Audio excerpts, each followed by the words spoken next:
जय श्री कृष्ण गाइस, मैं राजपूत मानसी और आप आ गए हैं सिग्मा इंस्टीट्यूट ऑफ एक्सीलेंस में, जहाँ पे आपको मिलेगा इंडर स्टडी और फिर बाद में बोर्ड की इन्फॉर्मेशन भी आपको दी जाएगी।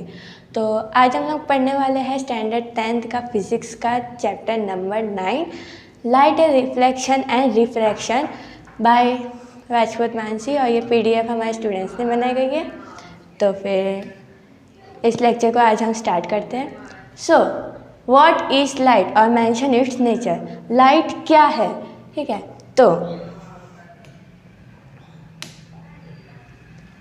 Light is an electromagnetic radiation which produces sensation of sight in our eyes.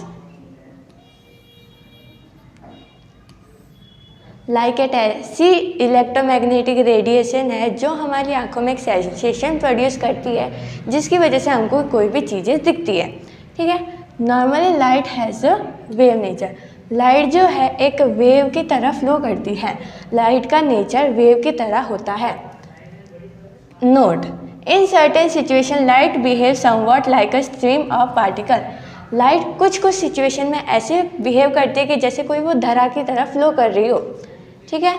तो वो ही होती है लाइट। लाइट एक इलेक्ट्रोमैग्नेटिक रेडिएशन होती है जो कि sensation of light, sensation of site produce करती है हमारी आँखों में, ठीक है। वो होती है हमारी लाइट। और जो लाइट है उसका नेचर होता है वेव की तरह, और कुछ कुछ सिचुएशन में वो एक स्ट्रीम की तरह बिहेव करती है।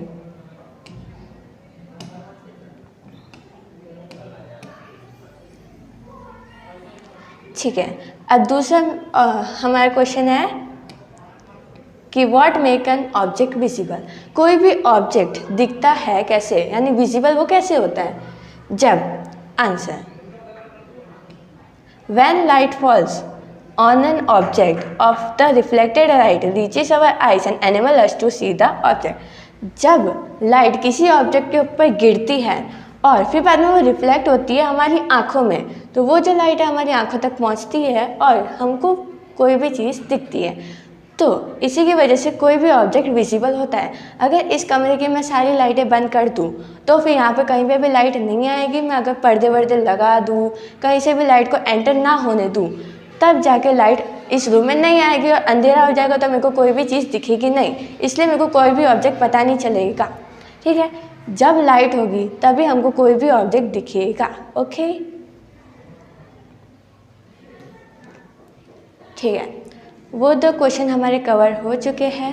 अब हम पढ़ते हैं अपने तीसरे क्वेश्चन की ओर। Write and explain the basic properties of light. अब हमको पता चल गया कि लाइट क्या होती है और ऑब्जेक्ट विजिबल कैसे होता है, वो सब कुछ हमको पता चल गया। अब हम लाइट का प्रॉपर्टीज पढ़ेंगे, ठीक है।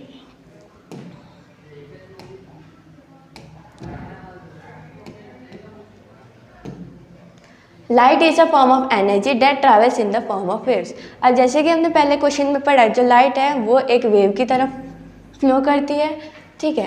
तो जो लाइट एक एनर्जी का फॉर्म है जो कि वेव्स के थ्रू ट्रैवल करता है।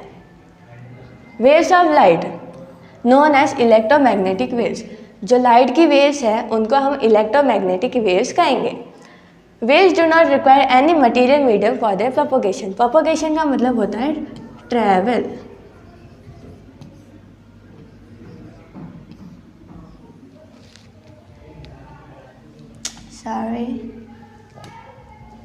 प्रोपोगेशन का मतलब होता है ट्रैवल करना, किसी भी एक जगह से दूसरी जगह हमको जाना, तो उसको कहते हैं प्रोपोगेशन, ठीक है। जो लाइट एक इलेक्ट्रोमैग्नेटिक वेव्स है जिसको कोई भी एक मटेरियल नहीं चाहिए होता उसको ट्रैवल के लिए, इसलिए वो एक नॉन मैकेनिकल वेव्स कहलाएगी। Speed of light in the vacuum. Vacuum मतलब जहाँ पे कोई भी ऑब्जेक्ट नहीं रहता, तो वहाँ पे उसकी स्पीड होती है 3 × 10 मीटर पर second. When light travels through a transparent medium, its speed decreases. जब लाइट कोई भी एक ट्रांसपेरेंट मीडियम से ट्रैवल करती है तो उसकी जो स्पीड होती है वो डिक्रीज हो जाती है। This decrease in speed depends upon the type of medium.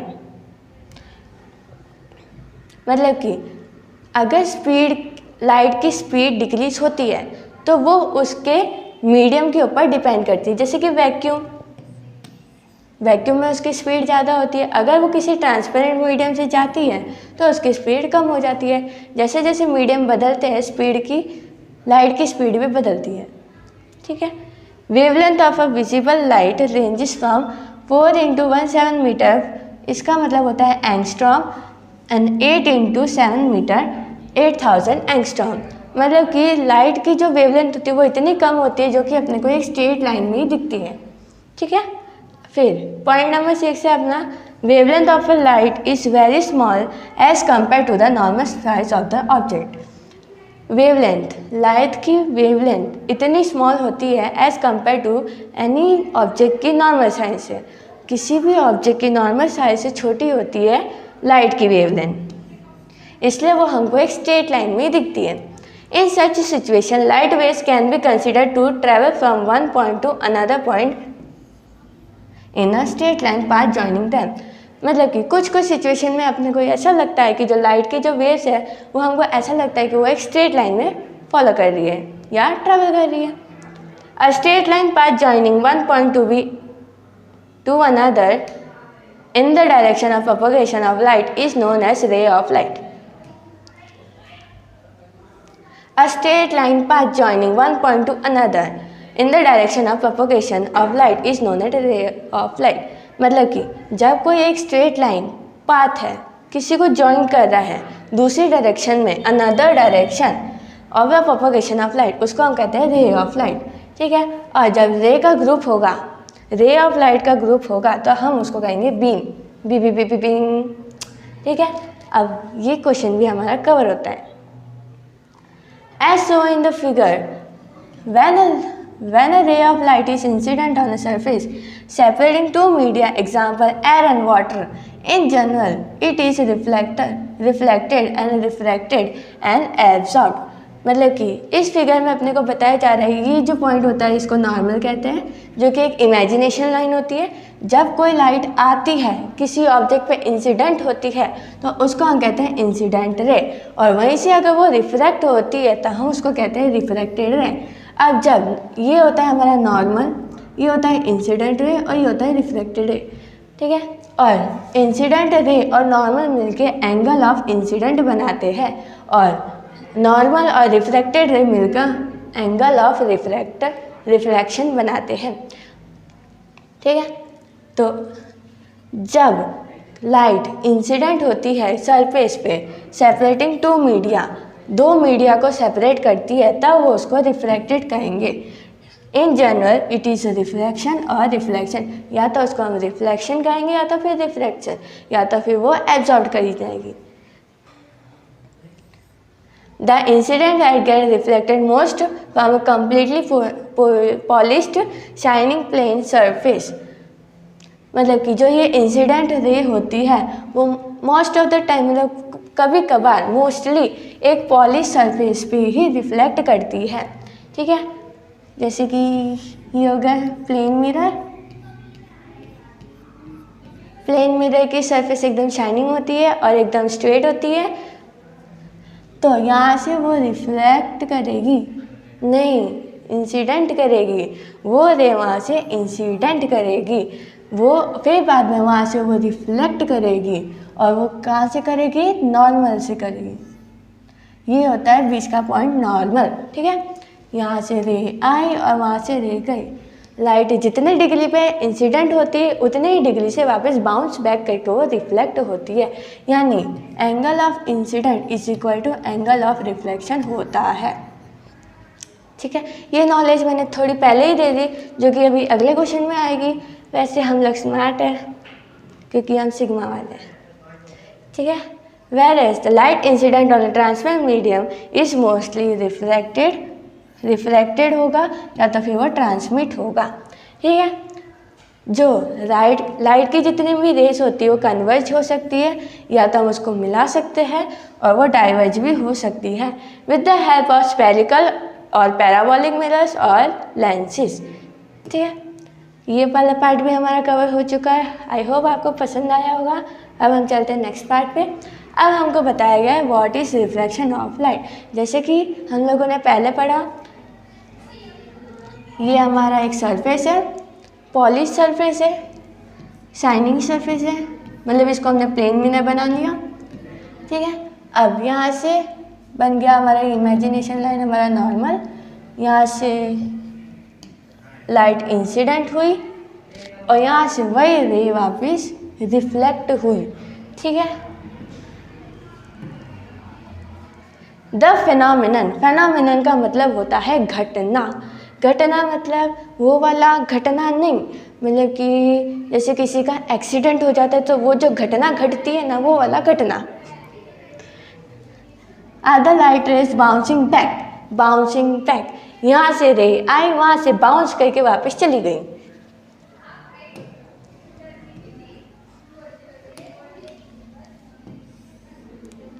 ऐसे जाएगी नहीं,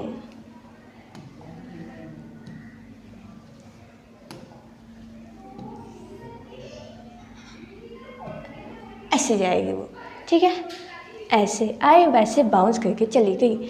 ऐसी घटना phenomenon, phenomenon of light rays bouncing back in the same medium, medium कौन सा होना चाहिए, सेम होना चाहिए। On striking a smooth surface और अ शाइनिंग सरफेस, ये सरफेस कैसी है, हमारी स्मूथ सरफेस है या तो वो शाइनिंग करती हुई सरफेस है, is called a reflection of light.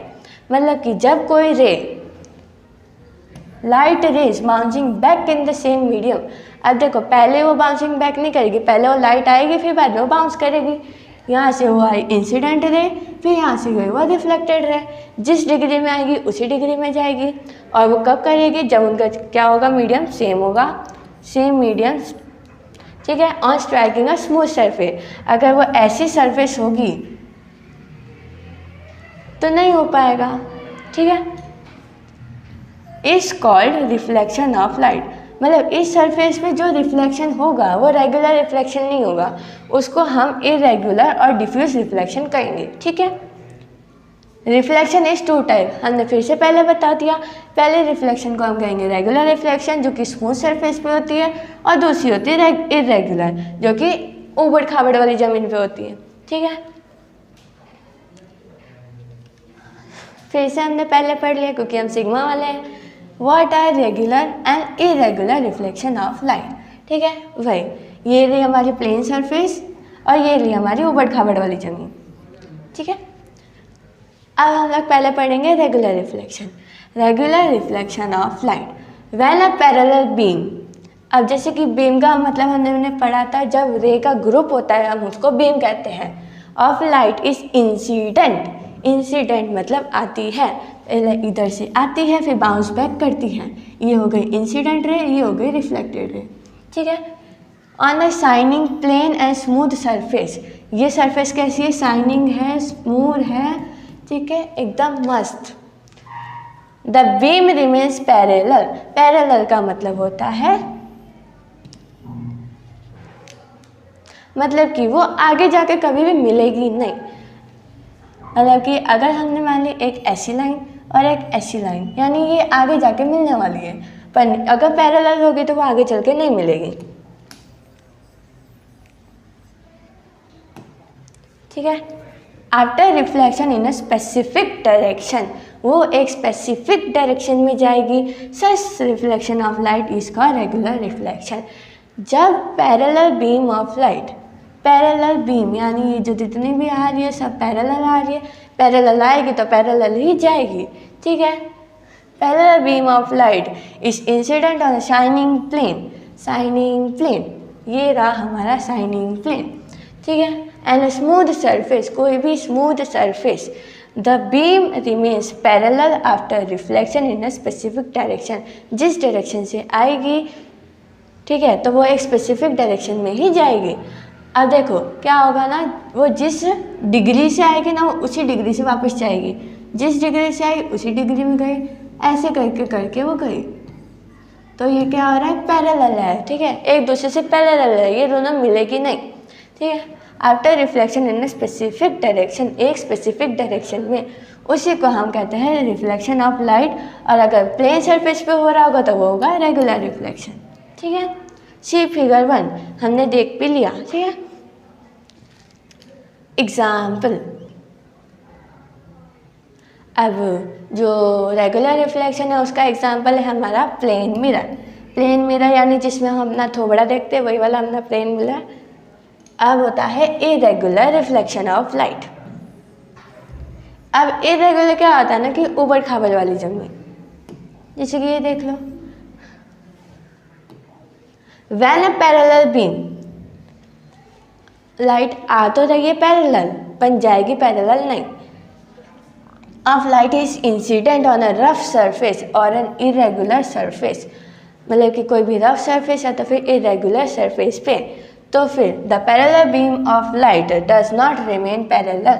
जैसे कि हमने कहा पैरेलल तो आएगी लेकिन जाएगी वो पैरेलल बिल्कुल भी नहीं, but spread all over the wide region. जैसे कि ये रहा हमारा स्मूथ सरफेस, नहीं ये रफ सरफेस है, इधर से आई तो टेढ़ी जाएगी, इधर से आई तो फिर टेढ़ी जाएगी, ऐसे होगा, ठीक है। यानी पैरेलल तो आती है पर जाती वो पैरेलल बिल्कुल भी नहीं है।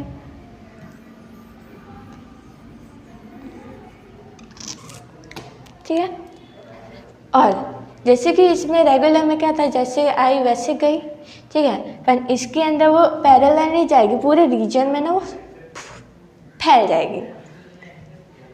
Wide region after reflection, such a reflection of light is known as irregular reflection. उसी को ऊबड़ खाबड़ वाली जमीन पे होने वाले रिफ्लेक्शन को हम इरेगुलर रिफ्लेक्शन कहेंगे। ठीक है, अब जैसे कि कोई भी नोटबुक ले लो, ठीक है, उसको ज़्यादातर यूज़ करो, फिर उसके ऊपर ऐसे वो तराड़ पड़ जाती है ना, ऐसे ऐसे ऐसे फिर कोई लोग कहते हैं कि कुछ ज़्यादा ही पढ़ लिया, बुक ही फाड़ दी, ठीक है, वैसी बुक ले लो। वैसे नहीं तो जो बुक नवीन अक्कोर है उसको भी लेकर देख लो, उसके ऊपर जो रिफ्लेक्शन होगी ना वो भी इरेगुलर रिफ्लेक्शन होगी। कोई भी चेयर ले लो, चेयर के ऊपर जो रिफ्लेक्शन होगी वो भी इरेगुलर होगी। फिर टेबल ले लो, बाकी एक्सेट्रा। देखो क्या करने का ना, दो चीज़ों का नाम लिख के एक्स्ट्रा का कर देना, एक्सट्रैक्टर नहीं एक्सेट्रा, ठीक है। आई होप आप सबको इरेगुलर रेगुलर रिफ्लेक्शन भी पता चला होगा, ठीक है।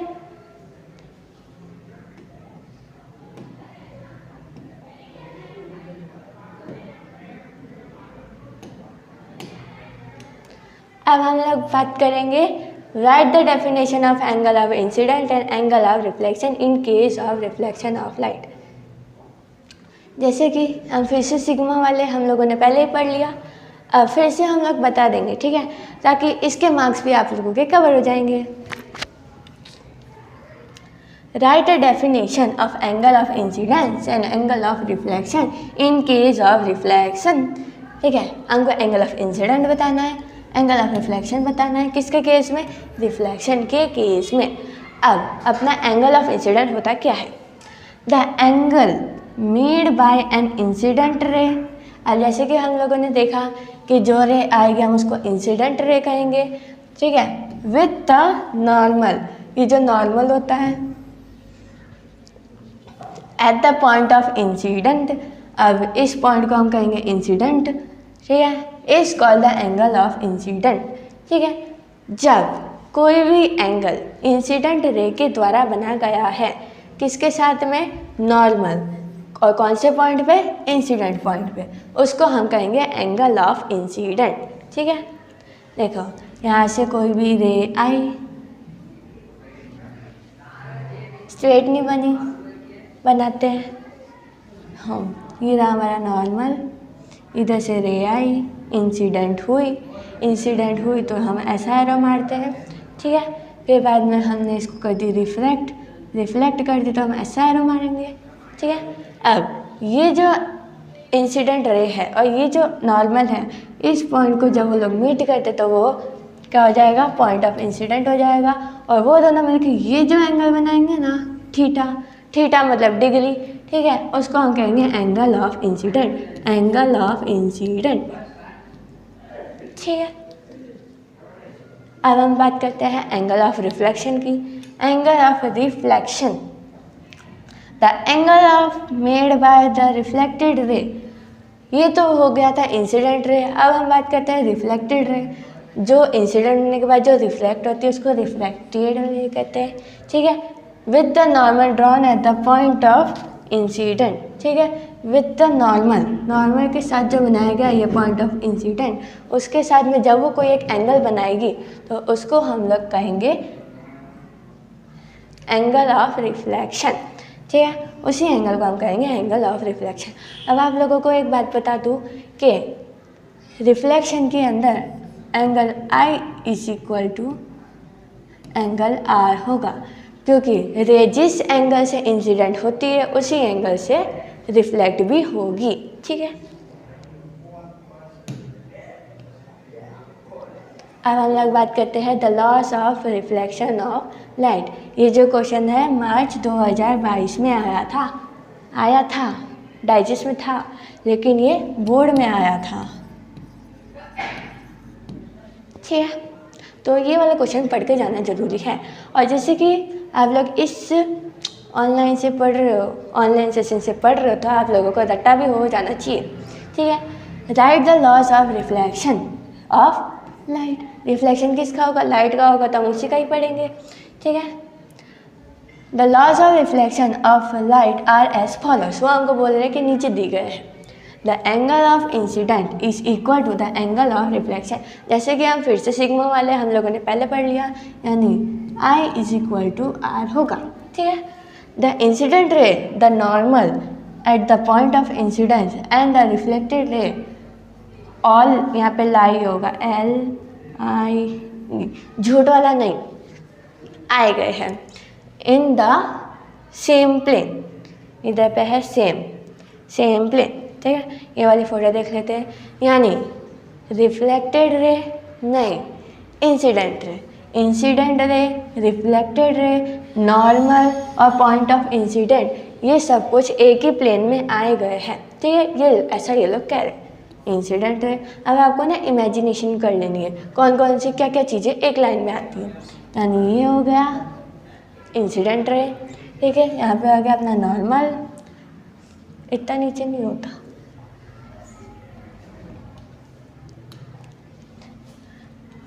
ये अपने प्लेन सरफेस, इसके ऊपर आ गया अपना ये, यानी ये प्लेन मिरर है, इधर आ जाएगा अपना ये नॉर्मल, फिर बाद में इधर आ जाएगी इंसिडेंट रे, फिर इधर आ जाएगी रिफ्लेक्टेड रे, और फिर बाद में ये जो पॉइंट होता है उसको पॉइंट ऑफ इंसिडेंट कहते हैं।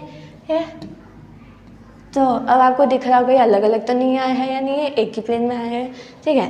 तो ये सेम प्लेन में दिखाए गए हैं। अब इतना तो दिमाग सब में होगा ही, तो ये तो लिख के ही आओगे। अगर नहीं हो ना तो ये वीडियो देख लेना, ठीक है।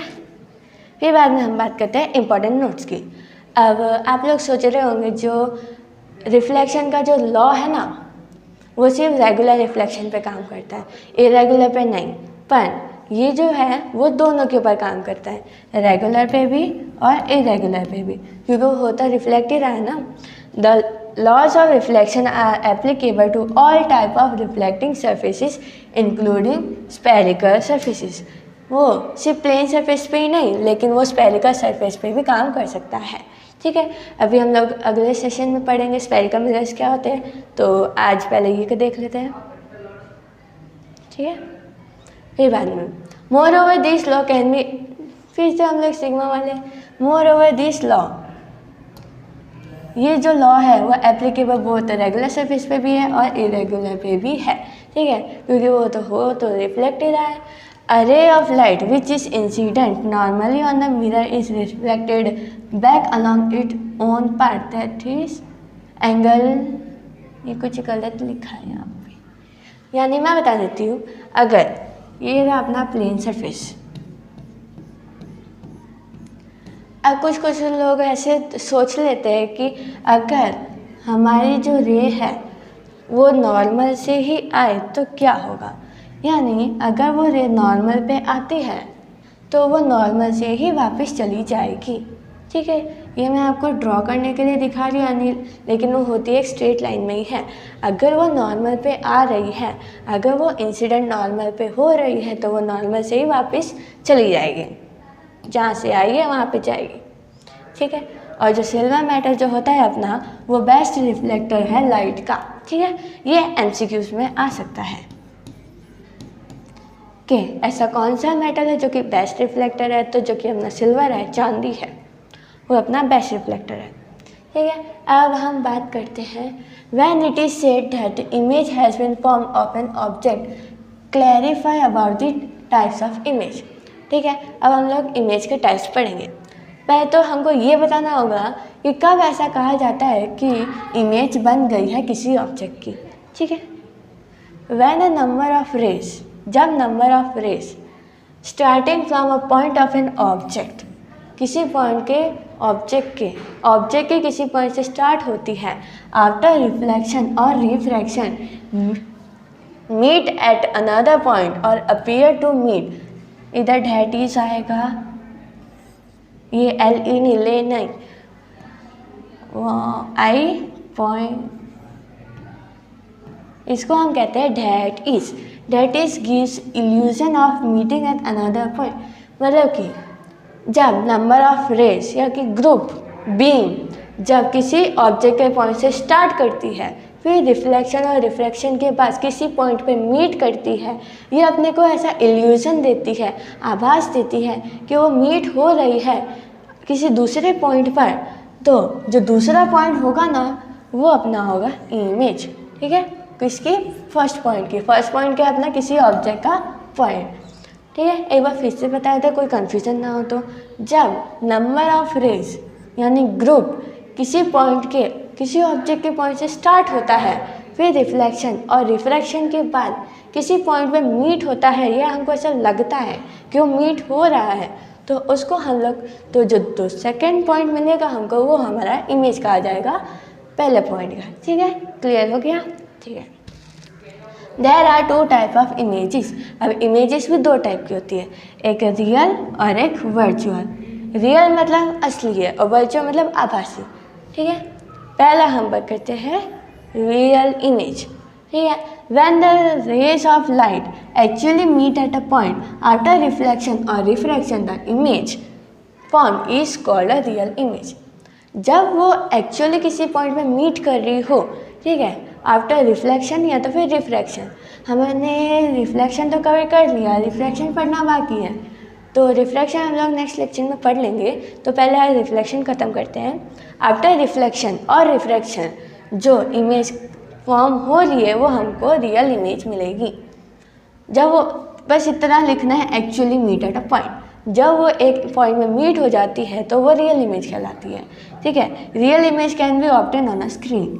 रियल इमेज को हम लोग स्क्रीन पे ऑब्टेन कर सकते हैं, जैसे कि प्रोजेक्टर चला लिया।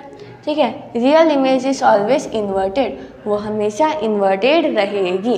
ठीक है, अब हम पढ़ते हैं virtual image. When the rays, अब देखो तुम लोगों को हिंदी आती होगी तो तुम लोगों को इंग्लिश पे आती होगी। अब रियल का मतलब असली और वर्चुअल का मतलब आभासी। असली का मतलब होता है कि एक्चुअली मीट करती है, तो फिर वर्चुअल का क्या होगा? वो मीट नहीं करती है, do not actually meet at a point.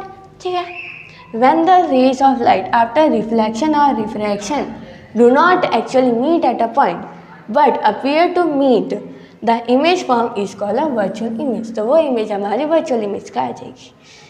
The virtual image can not be obtain on a screen. अरे देखो, रियल इमेज का उल्टा है, तो ये स्क्रीन पे ऑब्टेन कर सकते हैं, तो इसको स्क्रीन पे ऑब्टेन नहीं कर सकते। अब ये इन्वर्टेड रहेगी तो ये इरेक्ट रहेगी। इरेक्ट का मतलब जैसे कि अपने प्लेन मिरर में देखते हैं, तो फिर हम अपना लेफ्ट हैंड उठाते हैं तो राइट हैंड उठता है, तो वो होता है इरेक्ट। ठीक है, इरेक्ट का मतलब अपने आप को प्लेन मिरर में देख लेना। घर पे तो शीशा होगा ही, फिर बाद में। अब मिरर की बात कर लिए तो मिरर होता है तो है क्या? मिरर मतलब कांच, और फिर उसके टाइप्स भी अलग अलग होते हैं। पॉलिश्ड, नेल पॉलिश्ड नहीं, ठीक है, पॉलिश्ड, शाइन करी हुई, shining surface which reflect almost all the light incident on it is called a mirror. मतलब कि ऐसा पॉलिश और शाइन सरफेस जब वह रिफ्लेक्ट करता है, which reflect almost all the light, जब वो सारी लाइट को, मतलब जितनी भी प्रकार की लाइट होती है वो सबको इंसिडेंट और रिफ्लेक्ट करता है उसके ऊपर ही, तो हम उसको कहते हैं मिरर, कांच। Mirror are of two type, mirror जो होता है वो 2 टाइप का होता है। एक होता है अपना प्लेन मिरर जो हम लोग शुरू से पढ़ते आ रहे हैं, और एक होता है अपना स्फेरिकल मिरर जिसके अंदर अपना कॉनकेव और कॉन्वेक्स मिरर भी आएगा। ठीक है, ये होता है अपना मिरर, ऐसा पॉलिश्ड और शाइनिंग सरफेस, ठीक है, जो रिफ्लेक्ट करता है ऑलमोस्ट सारी लाइट को और इंसिडेंट भी करता है उसी के ऊपर, उसी को हम लोग कहते हैं मिरर। और वो 2 प्रकार के होते हैं, एक तो होता है प्लेन और एक होता है स्फेरिकल, जिसके अंदर अपना आता है कॉनकेव और कॉन्वेक्स। ठीक है, इन लोगों को बहुत पढ़ना होता है, जो लास्ट में बोलती हूँ उसका ये लोग नेक्स्ट क्वेश्चन बना लेते हैं। ठीक है, अगर मैंने प्लेन मिरर स्फेरिकल मिरर देखा तो अब ये लोग पूछेंगे कि प्लेन मिरर क्या होता है। ठीक है, write the nature of an image formed by a plane mirror. देखो प्लेन मिरर सबसे आसान। ठीक है, अगर वो लोग तुम लोग ये क्वेश्चन अगर तुम लोग एग्जाम में छोड़ के आते थे तो तुम लोग गधे हो, गधे।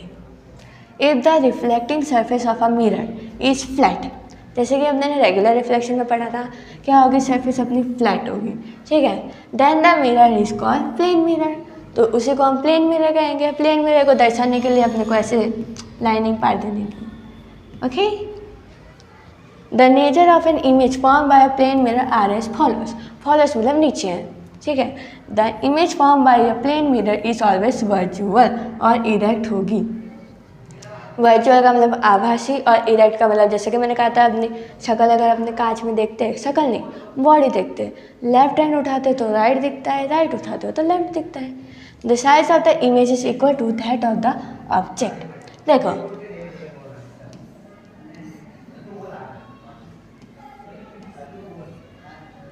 देखो अब मैं सामने सामने तो कैसे बनाऊँ, अगर तुम लोग यहाँ पे मिरर पे खड़े हो, ठीक है, तो वही इमेज तुम लोगों को मतलब कि अगर तुम लोग ऐसे खड़े हो, मिरर सामने है, तो तुम्हारी जितनी हाइट होगी ना उतनी तुमको सामने मिरर पे दिखेगी, मतलब ऐसे। ठीक है, अब तुम लोगों को ऐसा कभी नहीं होगा कि मिरर पे देखो तुम लोग लंबे और तुम्हारी जो इमेज है वो छोटी सी दिखाई गई है, ऐसा कभी नहीं होगा। ठीक है, ठीक है, तो जो प्लेन मिरर में जो इमेज फॉर्म होगी वो वर्चुअल होगी और इरेक्ट होगी। ठीक है, और इमेज की जो साइज होगी इक्वल टू द ऑब्जेक्ट। जैसे कि अगर मैं एक ऑब्जेक्ट हूँ और मैं अपनी शक्ल देख रही हूँ, ठीक है, तो मेरी हाइट सेम बताएगी। या तो फिर अगर एक कैंडल ले लो, ठीक है, उसको अगर तुम लोग कांच में देख रहे हो तो तुम लोग को ऐसा दिखता है कि लंबी सी कैंडल दिख रही है, नहीं दिखेगा, क्योंकि जो जितनी कैंडल है उतनी ही दिखेगी। ठीक है, the image form is as far behind the mirror as the object is the front of it. देखो अब अगर मिरर मैंने लिखा है 20 सेंटीमीटर की दूरी पे, ठीक है, तो जो मेरी इमेज है ना वो भी वो मिरर के 20 सेंटीमीटर पीछे ही मिलेगी। ठीक है,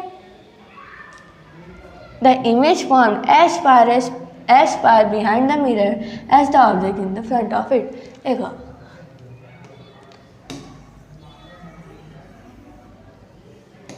इसके पग नहीं गए। अगर यहाँ पे एक मिरर है, ठीक है, ये मिरर का पीछे का हिस्सा जहाँ पे इमेज बन रही है ये तो तुमको नहीं दिखेगा। अब यहाँ पे मैंने रख दी एक कैंडल। अब ठीक है, इसका डिस्टेंस है अपना 20 सेंटीमीटर, तो जो अपने को यहाँ पे इमेज मिलेगी वो भी इधर से मिरर से 20 सेंटीमीटर की दूरी पर है। ठीक है, ऐसे ये लोग कहना चाहते हैं। Far behind the mirror as the object is front of it, जितना ऑब्जेक्ट उसके सामने है उतना ही उसके पीछे है। ठीक है, अगर तुम लोगों को ऐसा पूछ लिया जाए कि जो मिरर के पीछे जो तुम्हारी इमेज बन रही है किसी भी ऑब्जेक्ट की और तुम्हारे ऑब्जेक्ट से लेकर का डिस्टेंस कितना है, तो इनका टोटल कर दो तो वो हो जाएगा 40 सेंटीमीटर। ठीक है, the image form is laterally inverted, that is इधर पे आएगा दैट इज। ठीक है, the left side of the object seems to be the right side of the image and the vice versa. जैसे कि हम लोग फिर से पढ़ चुके हैं, इन्वर्टेड और इरेक्ट वगैरह, लेफ्ट साइड अपने को राइट साइड दिखेगी, राइट साइड अपने को लेफ्ट साइड दिखेगी। ठीक है,